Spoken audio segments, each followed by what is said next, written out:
Went through a moment when leadership is being quietly rewritten by generative AI. Intelligence is becoming abundant, scalable, and instantly accessible. But as these tools grow more capable, the challenge for leaders isn't simply adopting them, it's deciding how to remain human while using them. What happens to authenticity when ideas are co written with machines? How do we build trust when persuasion can be automated? And what does it mean to lead when knowledge, creativity, and even voice can be generated on demand? This is a conversation about the tension between efficiency and authenticity, augmentation and identity, and the kind of leadership that emerges when AI becomes a constant collaborator. My guest today is Allison Shapira. Allison is an executive advisor, a Harvard lecturer, trained opera singer who has helped the world's top leaders communicate with clarity, confidence, especially when the stakes are high. Allison is the CEO of Global Public Speaking. She has advised Fortune 100 executives, cabinet members, and prime ministers to speak with purpose. She is author of the book Speak with Impact, and her latest book, AI for the Authentic Leader, explores how leaders can harness AI without losing their humanity and purpose. As always, my email, dps.sarthak@gmail.com. That's dps.sarthak@gmail.com. Now I welcome you all to Alison Shapira. Welcome to the show. Thanks, Sarthak. It's great to be here. You wrote a book, AI for the Authentic Leader, How to Communicate Effectively Without Losing Humanity. And there are various, parts of your book that touch on different concepts. There is a leadership side to it. There is obviously a communication side to it. But I think one of the more interesting ways you sort of posit the idea of authenticity is very interesting. So in your book, you introduce three different terms: authenticity, situational authenticity, and the authenticity paradox. So just take me through each of these terms and just using these terms, explain how do you understand authenticity? I appreciate you asking about that because authenticity comes in many forms and it's not always positive. You can be authentically lazy or authentically unprepared. And so when I approach the concept of authenticity, especially as someone who helps leaders build trust and connection through their voice, through their communication, I look at authenticity as speaking and acting in alignment with your values. So just as we want to train AI systems to be in alignment with universal human values, as leaders or as professionals of any kind, we want to align ourselves with our own values and then live those values in the way that we communicate. So that's how I define authenticity. Situational authenticity, I've actually started to call it more and more strategic authenticity because, as I mentioned, authenticity is not always positive. And I think about two overlapping circles creating a Venn diagram. In one circle, you have your full self, what's authentic to you. And then in the other circle, you have what's effective for an audience, for a particular situation. And your job, the situational or strategic authenticity, is the overlap between the two. So you're not pretending to be someone you're not, you're simply highlighting the best part of yourself, which you think will resonate with the person or people you're speaking to. So that's how we approach situational authenticity, because you can change how you act in any situation. It doesn't mean you're being inauthentic. It simply means you're adapting in a way that's effective for your audience while maintaining your own values.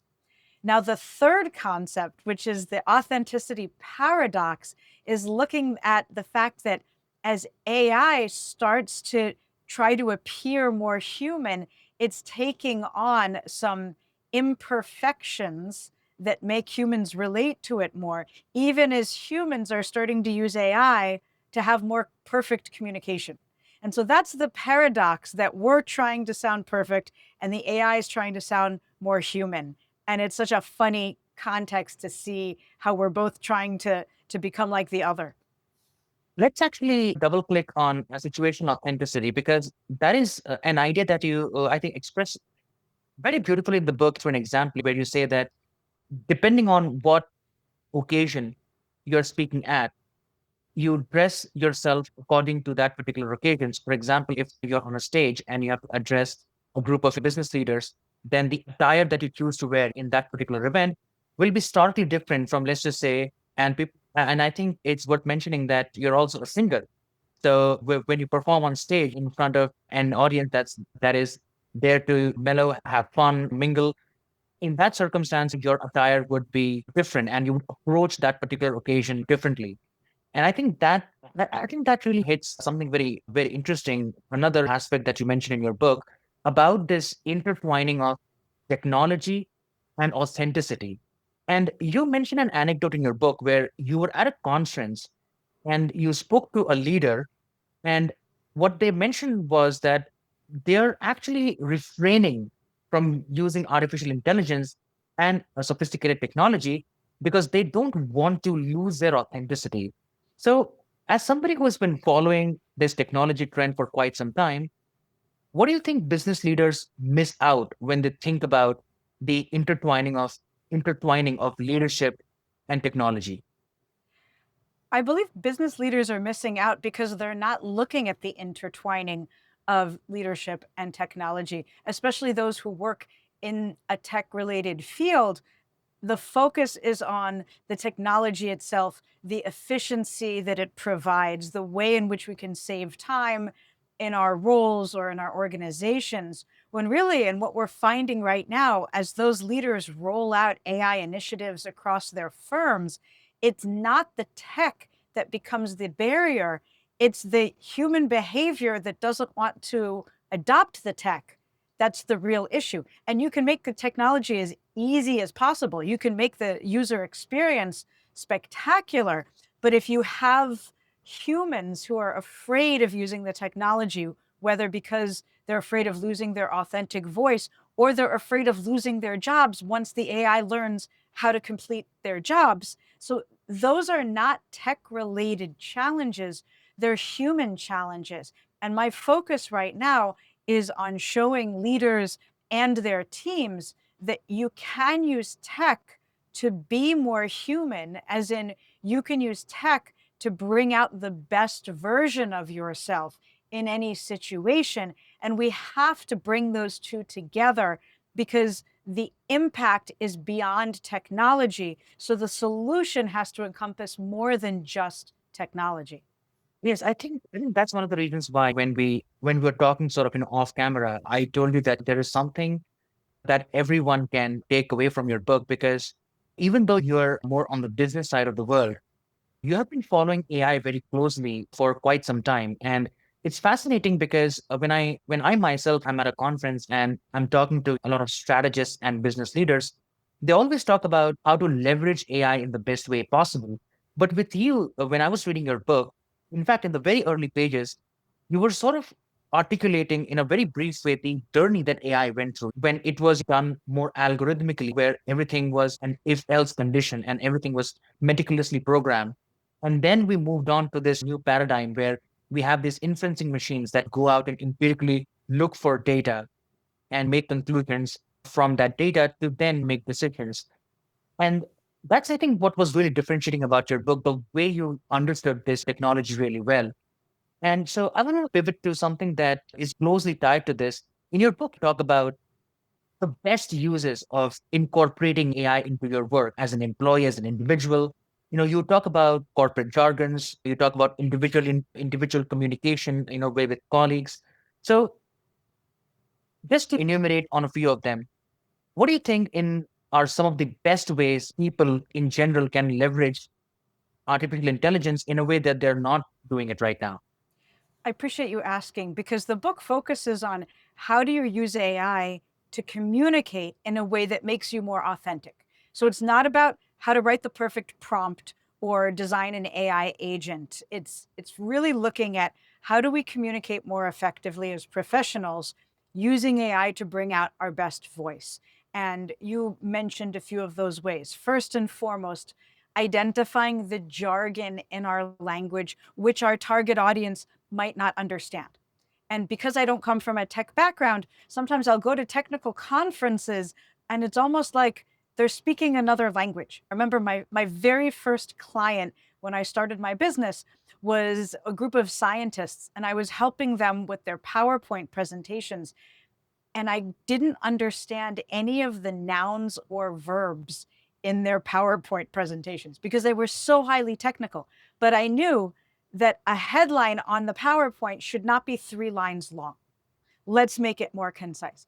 And so what I've learned through that process is A, that you can help even if you don't 100% understand, as I did in that situation. And B, for those scientists and anyone now in a technical field, think about who the audience is that they're presenting to. So if you're presenting to someone who will understand the jargon, okay, it may be more effective to use it. If you're speaking to an audience that doesn't understand the technology or the jargon or the technical concepts, and they're the ones responsible for approving your budget, AI can help serve as a mirror to how you're showing up and get you to think differently about how you can present information in a way that people without the same master's degree that you do can still understand and take action. So, using AI to reduce the jargon and translate, in a sense, your message from a technical audience to a non technical audience is a very powerful use of AI. It can still be authentic to you, it's simply stated in a way that's situationally more effective for your audience. So that's one example. Just to double click on the utility of AI into the workflows of individuals, there was another very interesting anecdote in your book where you talk about, and this is where you sort of really beautifully focus on the human side of things, where you talk about sometimes when you have to address people individually in your company, you take the help of ChatGPT to sort of inform the chatbot about certain specific aspects of an individual, and then you tailor how you would communicate to that individual by having a conversation with ChatGPT. And just to add to that, human dimension, in your blog and in your book, you constantly focus on company culture, how people want to be valued, people want to be in a place and they want to work in a place where they will feel valued. So, just from that specific anecdote, like, tell us how AI can help better foster this culture where we can value individual conversations a lot more in a way that people feel valued to be in that workplace. In our business environment, we are not robots or AI agents doing business with one another. We're humans conducting business with other humans. Now, AI agents are a whole other topic, but at this point, organizations are comprise humans who are working together. And we connect and disconnect based on human behavior, based on psychology, sociology, and evolution. And so when we don't understand those forces that drive our behavior, that's where we get into trouble. And when we treat people robots that don't have emotions and motivations, then we're less effective in our ability to create a company culture. So, what I focus on in my work is how do you understand what builds connection between humans, what leads to trust, what leads to action.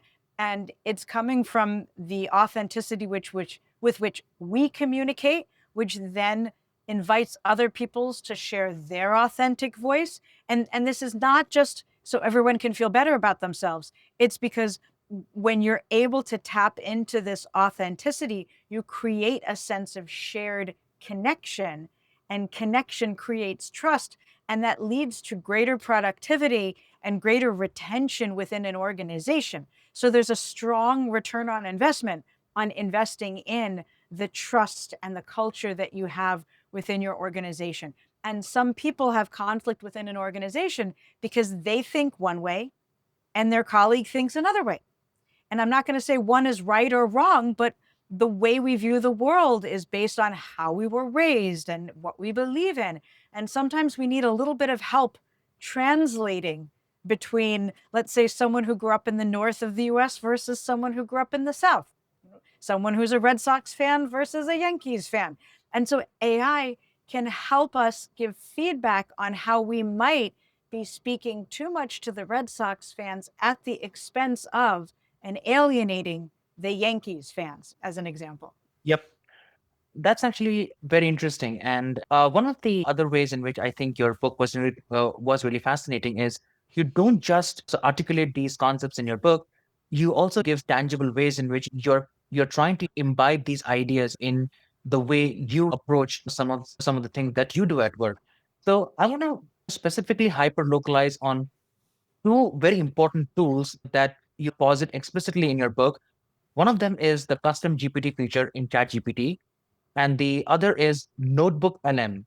So just broadly define what these tools are and how personally have they been beneficial to you. I really enjoy the custom GPT feature of ChatGPT, and I know you can do it in other tools and other language models such as Gemini and Claude. What I like about these tools is that you can create a custom chatbot based on a specific set of criteria. So, for example, when I teach my students at Harvard, I have a very elaborate framework in my mind that I use when evaluating their speech or presentation. And I've always struggled with creating a framework that other people can follow because it's really complicated. It's about how is the opening? How is the closing? How is the energy? What was the structure like? It's complicated for humans to have to listen to a speech and evaluate it based on all of these criteria. I do it instinctively because I've spent 23 years doing it, but it's hard to share that framework with others. But what I realized was I could create this multi-page prompt or instructions for a custom GPT and input the framework and input examples and then share it with my students. And I call it, What Would Allison Say? And before they come to my office hours, they can put their speech into that chatbot, into that custom GPT, and get feedback based on my frameworks before they come talk to me. It's not intended to replace me, but it augments my availability to them in a way that scales and is available 24/7, even in the middle of the night because they're waiting to the last minute to write their presentation before the next day. So that's an example of how I'm using custom GPTs, and you can create those in the other language models as well. Yeah, it's really interesting because you actually mentioned in the book that it's like having Allison in your pocket 24/7. And like that was really interesting. And it's also a really imperative to mention that how much students can get benefit out of that particular interaction because it filters so much of the information that they would want to ask you. And then by the end of it, you only get the most meticulously thought out questions that some of these students might have because they have spent so much time interacting with the chatbot first, and then they come to you with the more second order and third order questions, which require your attention. In your ACE framework, you mentioned two other components beyond authenticity.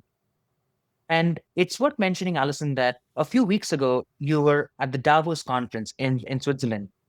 And one of the speeches that became really prominent in that speech was the one given by the Prime Minister of Canada, Mr. Mark Carney. And he opened the speech by saying, "Let me be direct. We are in the midst of a rupture." The two other components of your framework beyond authenticity is clarity and energy. Now, explain to me how those two aspects dovetail into the authenticity part of one's leadership persona and how they add value to what a leader brings to the table. That was such a powerful speech that you referenced in Davos. I'm glad you mentioned it.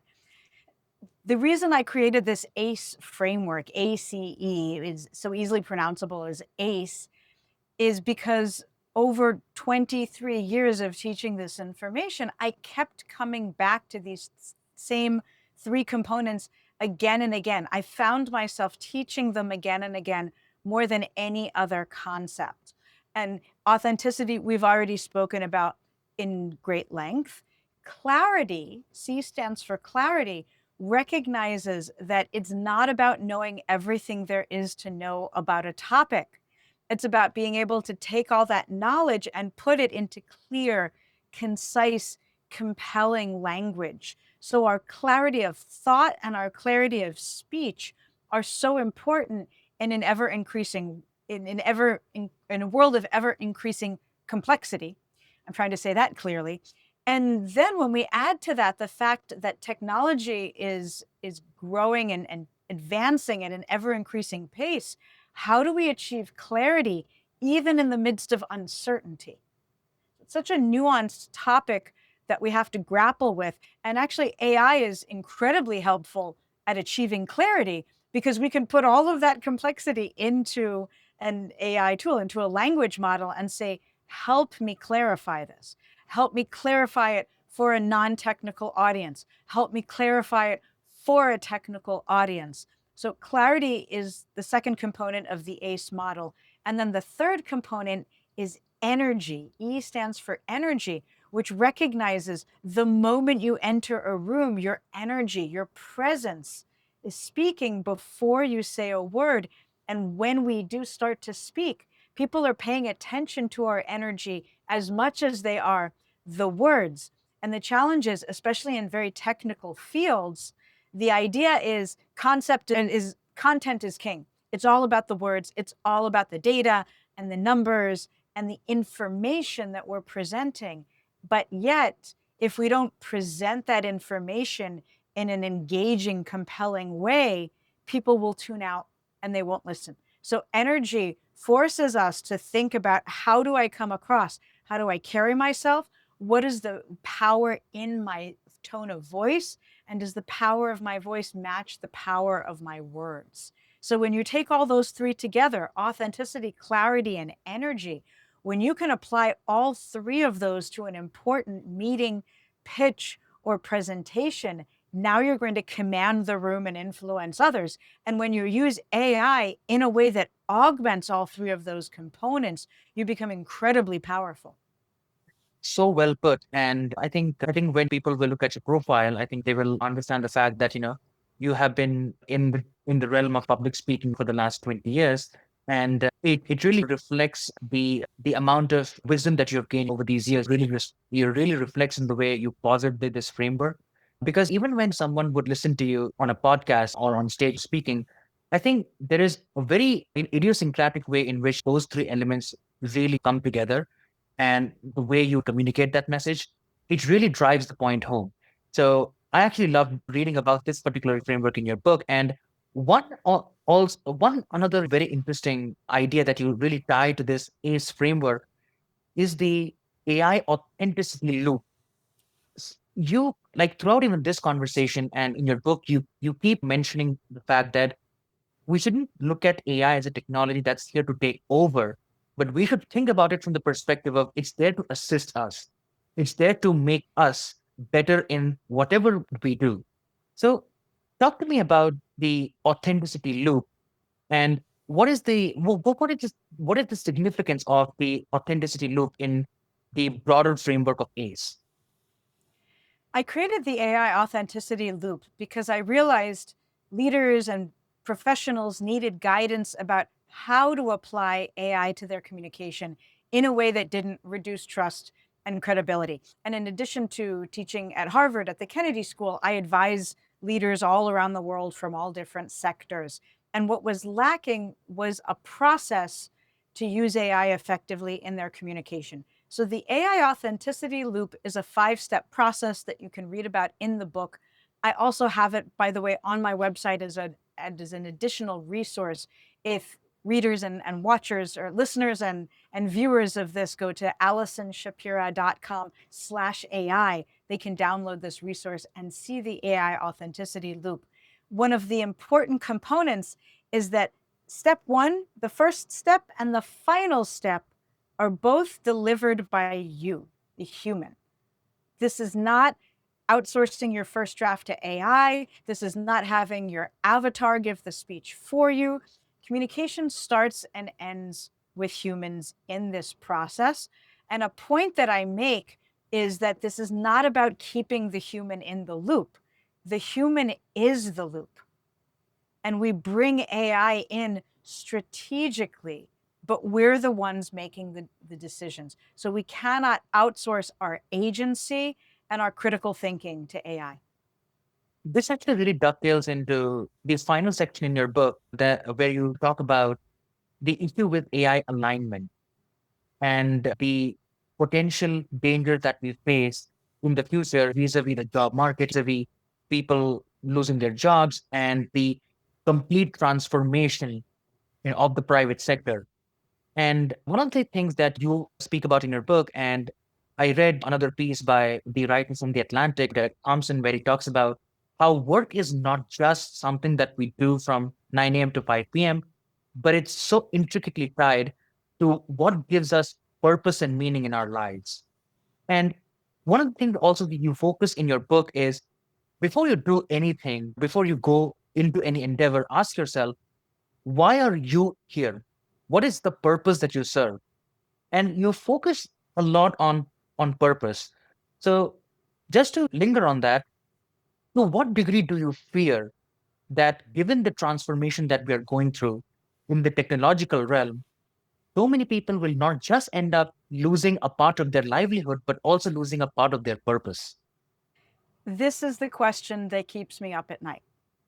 It is, how do we cushion the casualties? How do we shepherd society through this time of transition to a new AI-driven labor economy when many people, especially here in the US, in other countries, there are different relationships with work, as in, do we live to work or do we work to live?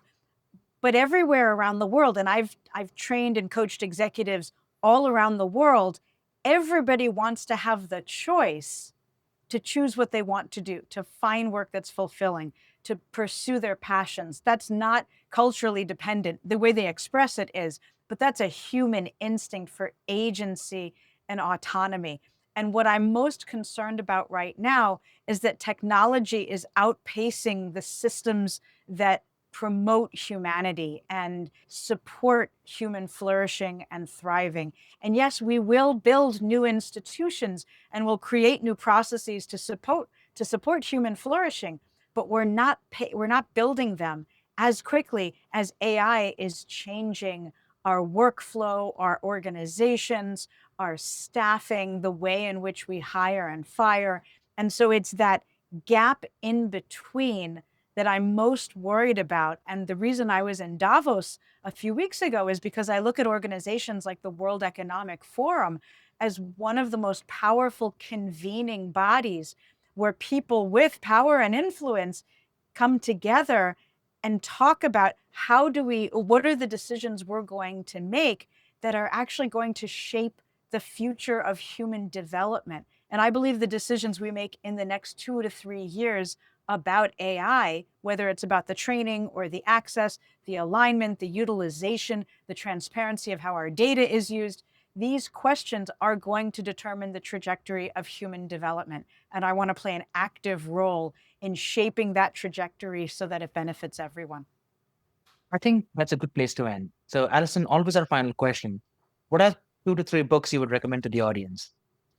I love that you asked that question because I'm reading so many books right now.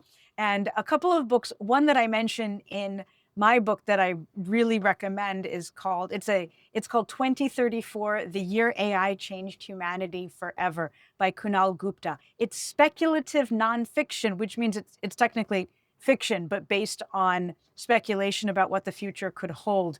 And I love that for the creativity of helping us see what could be. And then I just finished reading a book that I learned about when I was at MIT a few months ago for a conference is called Raising AI, An Essential Guide to Parenting Our Future by Dick Hai. And I love that because it talks about the importance of AI alignment and how responsible we need to be to how these AIs are raised and then released into the world and shaped. Allison Shapira, thank you so much. My pleasure, Sarthak. Thanks for having me.